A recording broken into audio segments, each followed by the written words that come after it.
Alrighty guys, so we're back on the 126 here, and I think I have most of the parts in order to do this now. Have the original head shroud, have the gas tank bracket, the other band, the heat shield that goes from the cylinder head to the muffler, bolts to the muffler there, and the gas tank I had. Haven't quite decided if I'm going to fix the original generator or not. The only thing I haven't done, I have to go voltage regulator hunting. I have two of those somewhere here. I'll have to go find it somewhere. But anyhow, I was monkeying around with this. I thought the bolts were broke off in the cylinder head. And I think you guys, yeah, can see down in there, they just had mud dauber's nests in them. So that's a huge plus. I'll just get some bolts and run down in there and see what happens. And pretty much at that point, it's going to be all down to wiring,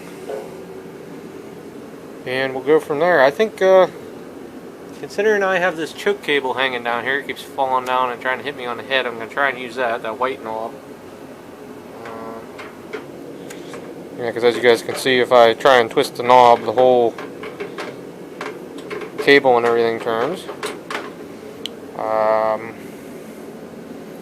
Because at that point, if I get this thing wired, I can jump it off in the shop, and even if I put that crappy jump box on it, that'd be enough to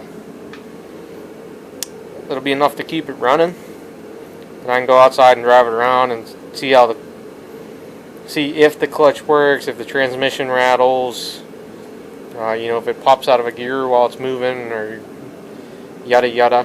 So, alrighty guys. I'm gonna do a lot of this off camera just because it's tedious work, and you guys really don't want to see me dick with a bolt for an hour, do you? I don't know. Get kind of redundant to videotape stuff sometimes. I've been thinking about that with the L's I just did, and you kind of run out of video ideas. So you never know. So, all right, guys. Be back with you in a few. Okay, as an update, got all the heat shrouds put in place. I got one more bolt to put in the exhaust right there. I kind of forgot about that. And I got the gas tank mount on. I got to put two nuts on the back there, but it's in. I kind of wanted to make even just a short little segment about this because I looked all over the place online and I could not find a way or find a picture that showed how the gas tank and everything mounted on this. So that's why I'm taking a second now to do it. So anyhow, and as an update, I did find my two voltage regulators. They were in the shelf on the other side of the wall, up in my Kohler bin. So I knew I had them. It's just a matter of finding them. So okie dokie, gonna keep moving forward here. It's getting pretty close. Dinner. It's a quarter after 4 right now. So well, I'm just gonna keep rolling on this thing. I won't get this thing wired tonight, obviously, but all I need is a power wire to the coil. And let's see, I'm gonna need a starter solenoid. So one of those right there. You guys can see it. Can you guys make it out? Huh? Yeah, I think so. Hopefully, pretty sure that's good. Could be bad. Who knows? But anyhow, got one of those. I have some battery cables and stuff. The nice thing that I like about this 126, all the wiring is less than 2 foot long. It's all the wiring is right here. So it makes it kind of nice. And maybe I'll do the wiring while I don't have the gas tank in it right now. Probably wouldn't be a bad idea. I have some wire. The only thing that might be an issue is ends. So what I'll probably do is I'll bolt the voltage regulator up and the muffler, or the bolt for the muffler and the gas tank bracket and everything. And I'll go in and refresh my memory on starter generators, because basically the main power wire, and when you click the solenoid on to make the starter work, goes to this side. Then there's a wire that goes from here, like a little trigger wire, that goes up to the voltage regulator. And then there's another wire that goes from the field on here, which actually charges. And basically that just tells you whether it's charging or discharging. I think that's how to make a light work on there too. It's like that. I don't have to worry about a charging light. I do have a... Well, I should be able to put the main power wire to the voltage regulator back through the amp gauge, as long as it works. And then, as long as I run...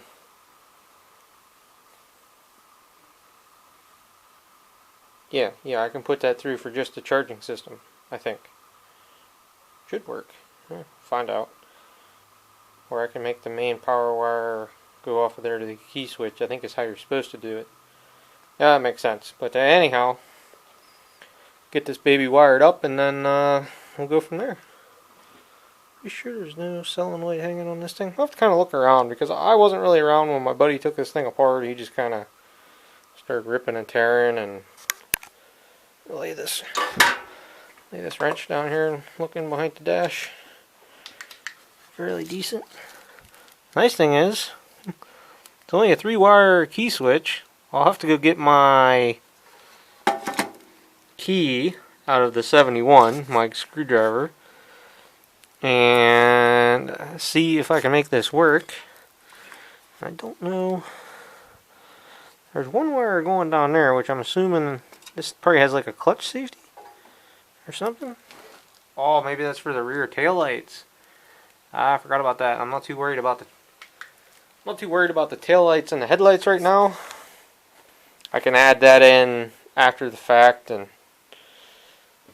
I know the switch, I think the switch for the lights actually is supposed to go down here, if I remember correctly. Yeah. So, do something with that. Choke cable. And I need to mount some sort of seat. It's on my list of things. Because that's not going to be real comfortable. Yeah, I mean, it might not be as bad as you think, but it's not going to be comfortable. So, yeah. Because for now, my idea was I was going to bolt some... I was going to get some bars and bolt across there, and then just drill holes in it where I need to for that seat, just to have a seat on there. Obviously that is a crappy seat, but it will allow me to run and drive it.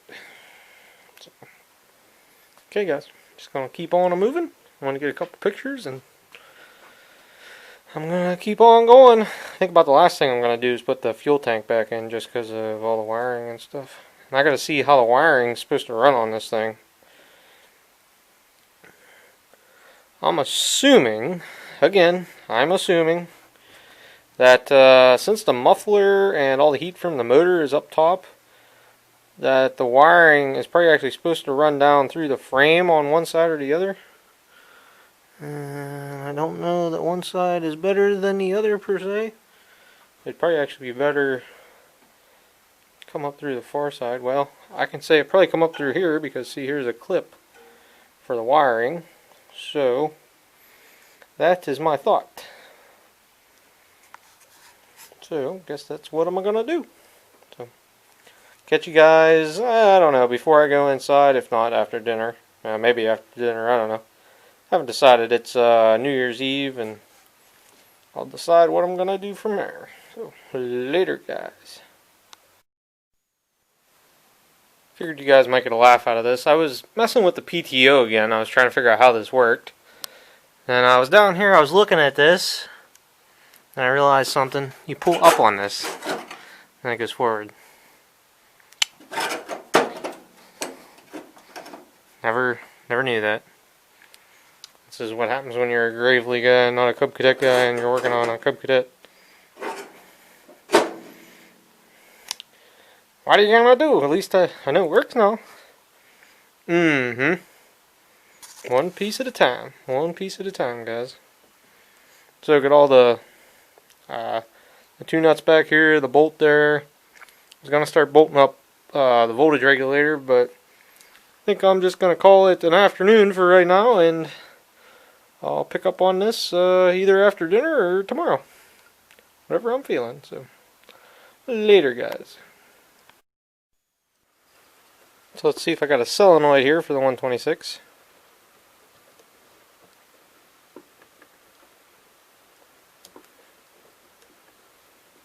I think it was working. I was effing with the ground.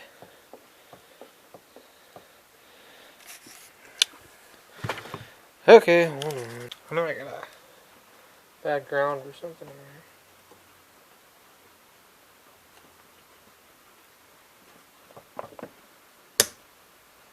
Yep. Just bad connection. Take it away.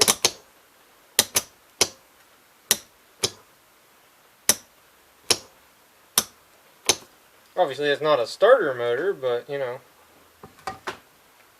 represents it passes power. Lights up an LED light anyhow. So we have a solenoid. Gotta mount that sucker somewhere. And I've been eyeballing this wiring. I meant to research the starter generator wiring last night and promptly forgot about it. I think most of you guys understand how that goes sometimes.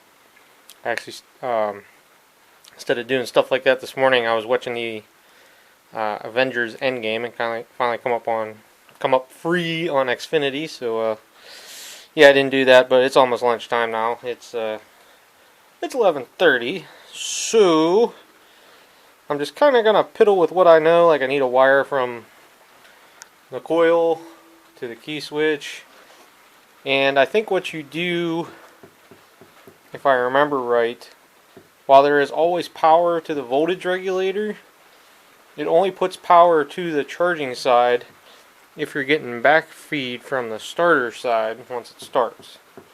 So that's why you need two wires from the starter generator up to the voltage regulator. And you need one power wire from the voltage regulator to the amp gauge, from what I remember. Amp gauge or the key switch. I kind of like to switch everything, but I only have a 3-prong switch. Let me get my flashlight out here. I'm sure I've showed this once before. Kind of remember looking underneath the dash light with a flashlight, but